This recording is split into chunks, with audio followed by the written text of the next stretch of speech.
Little storyteller. Mr. Stern, the principal, had pointy ears he often tried to hide with extra fluffy hair. Today, during the school assembly, Mr. Stern held a sparkly blue notebook and a pen that glowed a little. He watched the children singing. Lily, with her bright pink bow, sang very loudly. Tom, who had a tooth missing, tapped his foot to the music. Mr. Stern scribbled in his notebook. Subject 47 enjoys loud noises. Subject 52 demonstrates rhythmic leg movements.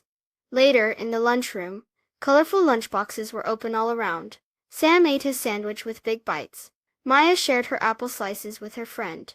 Mr. Stern walked slowly, looking at everyone. He wrote in his blue notebook, Subject 11, rapid food consumption. Subject 29, exhibit sharing behavior. Note sharing appears to cause positive facial expressions. One sunny afternoon, the children were playing outside.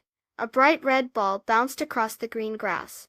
Emily laughed as she chased it. Leo built a tall sand castle in the sandbox, carefully patting each tower. Mr. Stern sat on a bench, still writing. Subject 6 enjoys chasing spherical objects. Subject 18 demonstrates architectural construction skills using granular earth. Suddenly, a little ladybug with black spots landed on Mr. Stern's nose. Mr. Stern gently put the ladybug on a bright yellow flower. He smiled. He wrote in his notebook, Observation, juvenile humans and small earth creatures can bring unexpected joy. He closed his sparkly blue notebook. He had learned so much about the children. Back on his home planet, Zorp shared his report.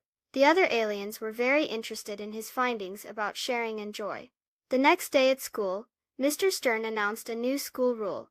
Every Friday will be Friendship Friday. Everyone will find a friend and do something kind together. The children cheered. Lily shared her crayons, and Tom helped Leo build an even bigger sandcastle. Mr. Stern watched, his pointy ears wiggling a little with happiness under his fluffy hair. He learned that making friends and being kind makes everyone feel good. That day, the children learned that kindness is like sunshine. It makes everything brighter. Please subscribe. Thank you.